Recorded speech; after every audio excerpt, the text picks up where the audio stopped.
Trade with Kamran Bhavani. क्या आप stock exchange में इन्वेस्ट करके पैसा कमाना चाहते हैं तो हमारे ग्रुप को ज्वाइन करें। हम आपको देंगे बर वक्त और बेहतरीन मशवरे। हमारे पास अकाउंट खोलने और ग्रुप ज्वाइन करने के लिए इन व्हाट्सएप नंबर पर राब्ता करें। कामरान मेमन भवानी 0345 826 बिस्मिल्लाहिर्रहमानिर्रहीम। अस्सलाम वालेकुम मेंबर्स, मैं कामरान मेमन भवानी, आप देख रहे हैं यूट्यूब का चैनल। सब क्लेम या ब्लेम नहीं है। आज के इस वीडियो में हम बात करेंगे कि अब बात मॉनेटरी पॉलिसी की नहीं रही, मार्केट बहने की वजह ये थी, इसके ऊपर हम बात करेंगे। कल के फ्राइडे वाले दिन के वीडियो में हमने आपको बताया था, कुछ बेहतरीन स्टॉक्स भी बताए थे, फिर हमने चार्ट के हिसाब से बताया था, ग्राफ के हिसाब से कि मार्केट आपकी लेवल यानी कि ब्रेक करके ऊपर क्लोज रही है तो मार्केट आपकी 73,000 का लेवल अचीव कर लेगी, लेकिन आपने प्रॉफिट टेकिंग की तरफ रहना है। इसके साथ साथ अगर देखा जाए तो स्पेशल ग्रुप में भी हम लाइव बताते रहे, क्योंकि स्पेशल ग्रुप में लाइव ऑडियो कॉल के थ्रू बताया जा रहा होता है। यूट्यूब चैनल के ऊपर तो हमारी एक वीलॉग अपलोड होता है जिसमें मार्केट का पूरा लेवल्स बता दिया जाता है कि आपने इस तरीके से करना है। जबकि स्पेशल ग्रुप में क्या होता है कि लाइव जो जिस तरह मार्केट बिहेव कर रही होती है उस हिसाब से आपको गाइड किया जा रहा था कि आपने इस तरह काम करें, इस तरह ट्रेडिंग करें, यहाँ पे रुक जाएं, यहाँ पे बाइंग ना करें। तो ओवरऑल मार्केट आज 2 लेवल ब्रेक कर चुकी थी, गैप ओपनिंग हुई थी मार्केट के अंदर, और फिर ये भी था कि मार्केट ने एक हाई लेवल यानी कि मार्केट ने ब्रेक किया था।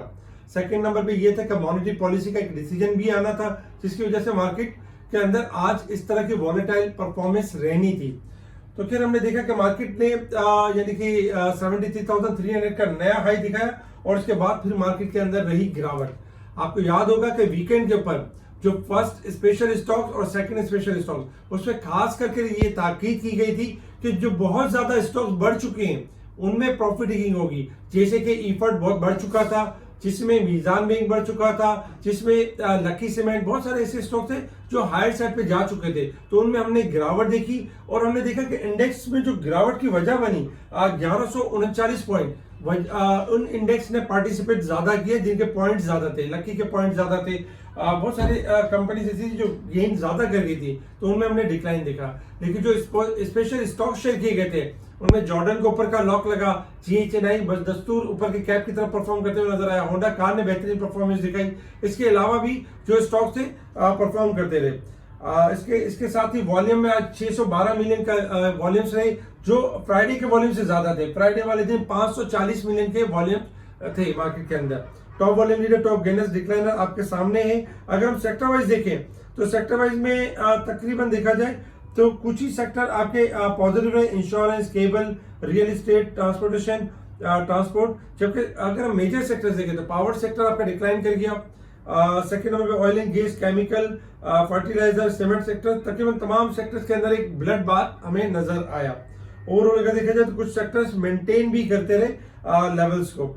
इसके साथ ही अगर देखा जाए तो मार्केट आपकी बहुत ज्यादा बढ़ चुकी थी, ओवरबोट सिचुएशन साइड पर थी।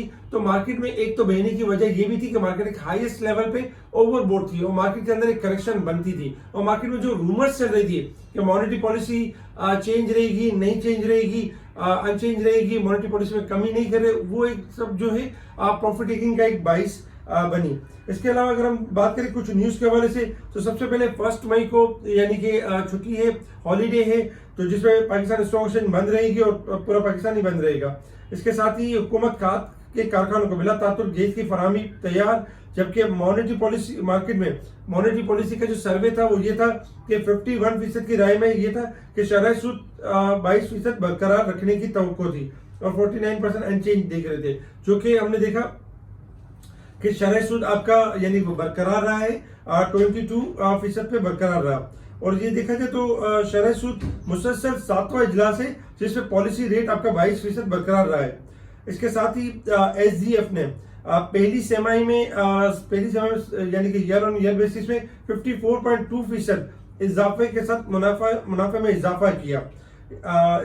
आगा स्टील को पहली सेमाई में 1.82 अरब रुपए का नुकसान हुआ, जबकि सिक्योरिटी पेपर की पहली यानी सेमाई पहले फर्स्ट क्वार्टर में की आमदनी 33 करोड़ 70 लाख रुपए तक पहुंच गई, पॉजिटिव न्यूज है।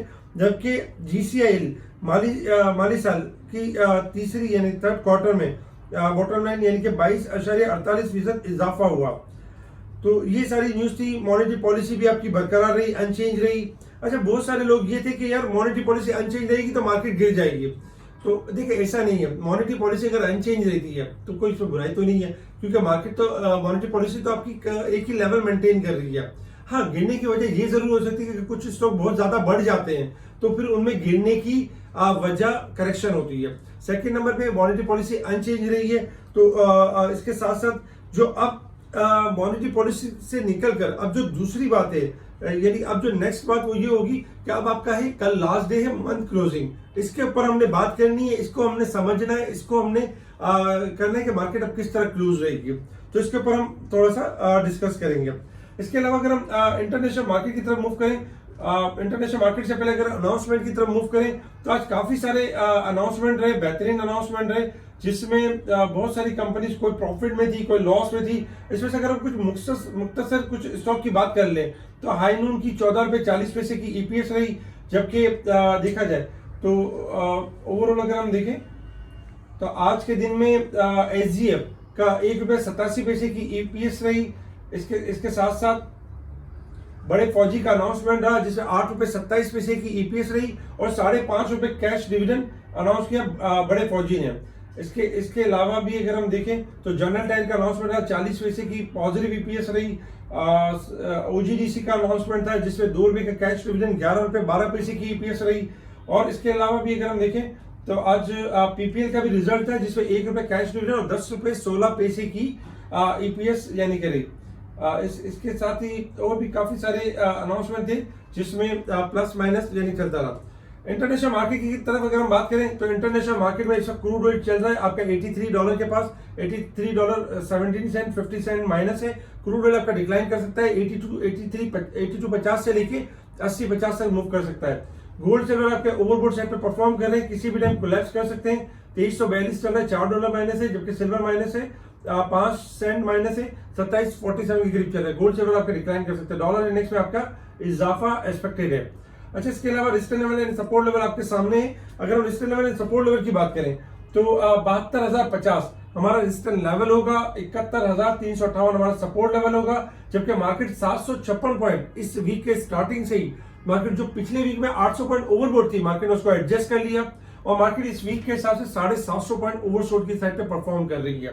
जबकि अगर हम साल और मंथ के हिसाब से देखें तो देखिए साल के हिसाब से मार्केट फ्राइडे वाले दिन 17,000 पॉइंट ओवरबोट थी जिसमें मार्केट ने करेक्शन ली, और जबकि मंथ के हिसाब से 3,500-4,000 पॉइंट ओवरबोट थी जिसमें मार्केट ने 1759 पॉइंट मार्केट आपकी यानी ओवरबोट रह गई है। यानी मार्केट आज अच्छा खासा यानी कि एडजस्टमेंट की है। और मार्केट के एडजस्टमेंट करने की वजह क्या थी? देखिए ओवरऑल अगर हम देखें तो आज अगर हम देखें तो इंडेक्स आपका मुसलसल परफॉर्म कर रहा था और इंडेक्स के अंदर ये था कि मॉनेटरी पॉलिसी से पहले मॉनेटरी पॉलिसी की हवाले से यानी कि प्री रैली थी मार्केट के अंदर, और जब कंफर्म होना शुरू हो गया तब अनचेंज वाले मामला रहेंगे, थोड़ा सा डाउटफुल भी रखा हुआ था जिसमें बैंकिंग के अंदर एक प्रेशर जनरेट हुआ और हमने देखा कि पॉइंट्स वाइज जो स्टॉक्स थे उनमें गिरावट रही।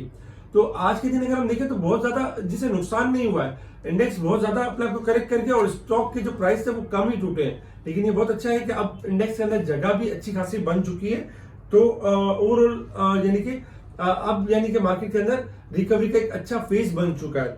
अच्छा, अब शॉर्ट ग्राफ की पहले बात कर लेते हैं कि मार्केट शॉर्ट ग्राफ के हिसाब से अब किस तरह परफॉर्म करेगी।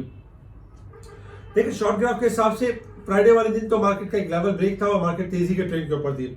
लेकिन शॉर्ट ग्राफ के हिसाब से ये भी था कि ओवरबोट है तो प्रॉफिट टेकिंग करनी है हायर पे, ये नहीं था कि वहां आप जैसे ओवर हो जाए तो वहां अपने आप को स्टिल रोक दें और वहां से नीचे नहीं आएगी, वहां से नीचे तो आई। और हमने देखा कि मार्केट ने एक लेवल ब्रेक किया, हाईएस्ट लेवल 73,300 का हाई बना के मार्केट ने जैसे लेवल ब्रेक किया उसके बाद मार्केट के अंदर जो फर्स्ट सपोर्ट थी 73,000 वो ब्रेक हुआ, फिर दूसरी सपोर्ट थी 72,100 का लेवल, वो भी मार्केट ने ब्रेक किया। इस वक्त अगर मार्केट देखें तो ओवरसोल्ड साइड पे परफॉर्म कर रही है। मार्केट के पास चैलेंज यही है कि 72,100 और 73,000 का लेवल, ये मार्केट के हिसाब से शॉर्ट ग्राफ के हिसाब से चैलेंज है। अगर इसी को थोड़ा सा लॉन्ग के ऊपर लेके जाते हैं, देखिए मार्केट ने लेवल 73,300 का हाई मार के मार्केट ने 7200 का लेवल ब्रेक कर दिया ओवरबोट की वजह से और मार्केट ने अपने आप को करेक्ट कर लिया। इस वक्त अगर हम देखें तो मार्केट की जो अब रेंज है वो 7200 से लेके 71 यानी कि 71,100 की यानी कि मार्केट की रेंज है। यानी मार्केट 71,100 का लेवल ब्रेक करेगी तो मजीद डिक्लाइन करेगी, फिर मार्केट का जो नेक्स्ट लेवल होगा 70,500 70,000 का लेवल होगा। लेकिन चूंकि मार्केट अच्छा खासा हायर साइड से गिरी है तो इस हिसाब से एक्सपेक्टेड है कि मार्केट आपकी ओवरसोल्ड है और मार्केट जैसे 72,100 का लेवल मेंटेन कर लेती है तो मार्केट आपकी बाउंस बैक हो जाएगी। इस ग्राफ के मुताबिक, लॉन्ग ग्राफ के मुताबिक जो व्यू बन रहा है वो यही बन रहा है कि कल के दिन में अगर मार्केट आपकी 300-400 पॉइंट या 500 पॉइंट माइनस होती है तो अब वहां पर आप कोई एंट्री बना सकते हैं स्टॉप लॉस के साथ। वहां पर घबराने वाली बात नहीं है, यानी कि वहां पर मार्केट 73,300 से जो गिरी है मार्केट, तकरीबन अगर हम देखें तो 1500-1700 पॉइंट मार्केट ने अच्छा खासा डिक्लाइन किया था। अगर 500 पॉइंट और ऐड हो जाते हैं तो 2000 पॉइंट तक की ऑलमोस्ट करेक्शन मार्केट की डन हो जाएगी। लेकिन उसमें आपने घबराना नहीं है, नीचे साइड पर अच्छे स्टॉक्स चूज करने और अच्छे स्टॉक्स में जगह बनाने, दोबारा आपको मौका मिलेगा रिकवरी का। मार्केट दोनों ग्राफ के हिसाब से, शॉर्ट ग्राफ के हिसाब से भी और लॉन्ग ग्राफ के हिसाब से भी मार्केट ओवरसोल्ड है और मार्केट आपकी बाउंस बैक करेगी। अच्छा, इसके अलावा अगर हम देखें तो मार्केट की जो बहने की जो वजह थी वो यही थी कि मार्केट ओवर साइड पर आ चुकी थी और मार्केट एक अच्छा खासा गेन कर चुकी है और मंथ आपका क्लोज हो रहा है। असल वजह ये भी थी कि मंथ आपका क्लोज हो रहा है। अगर हम मंथ के हिसाब से देखें तो देखिए मार्केट जो स्टार्टिंग पॉइंट था 66,573 का पॉइंट था मार्केट का, और मार्केट ने हाई लेवल लिया तकरीबन 73,300। ऑलमोस्ट अगर हम देखें तो इस वक्त तकरीबन मार्केट 6,000 पॉइंट गेन कर चुकी थी और इस वक्त मार्केट आपकी अभी भी जो प्लस साइड पर है 4,690 पॉइंट के आसपास, यानी कि मार्केट अभी भी पॉजिटिव। कल एक लास्ट डे है मार्केट का। होता ये है जब मार्केट बहुत ज्यादा पॉइंट गेन कर जाती है तो 1,000-1,500 पॉइंट 2,000 अपने एडजस्टमेंट के लेती है हाई साइड से, कभी मार्केट थोड़ा सा बैक करती जरूर है। तो इसी वजह से आज हमने मार्केट के अंदर थोड़ा लेवल देखा। कल भी अगर हम देखें तो देखिए मार्केट के एक्चुअल जो अगर हम टेक्निकल ग्राफ के हिसाब से देखें तो क्लोजिंग आनी चाहिए 69,936, यानी कि 70,000 के करीब क्लोजिंग आनी चाहिए मार्केट की। और मार्केट अगर हम इस वक्त देखें तो 1,000 पॉइंट तकरीबन 1,600 पॉइंट ऊपर है मार्केट। अगर मार्केट थोड़ा एडजस्ट ले तो घबराना नहीं चाहिए, मार्केट के अंदर नीचे के लेवल पर एंट्री बन सकती है। लेकिन अब यही चीज आपने स्टॉक के अंदर देखना है। जो स्टॉक आपके जैसे कि मिसाल बहुत सारे स्टॉक्स ऐसे जो फर्स्ट मंथ से यानी कि चले थे और बहुत ज्यादा प्लस हो गए थे, जैसे कि अगर हम मीजान बैंक की बात कर लें तो मीजान बैंक आपका चला था तकरीबन 209 रुपए से चला था और तकरीबन 238 रुपए तक गया। इसी वजह से हमने देखा कि बैक मार लिया और उसके पिछले मंथ में भी अच्छी खासी यानी कि तेजी हुई थी। इसके साथ ही अगर हम ईफर्ट को थोड़ा सा नोट करें, ईफर्ट में भी यही हुआ था कि ईफर्ट आपका लोअर साइड से चला था, तकरीबन देखा जाए तो 176 से यानी कि 144 से आपका लो साइड से चला था और 176 तक गया था। इसी वजह से हमने ईफर्ट का एक तो एक्स डिविडेंड भी था और फिर सेकंड नंबर पे ये भी था कि ईफर्ट ने अपने आप को थोड़ा करेक्ट भी किया।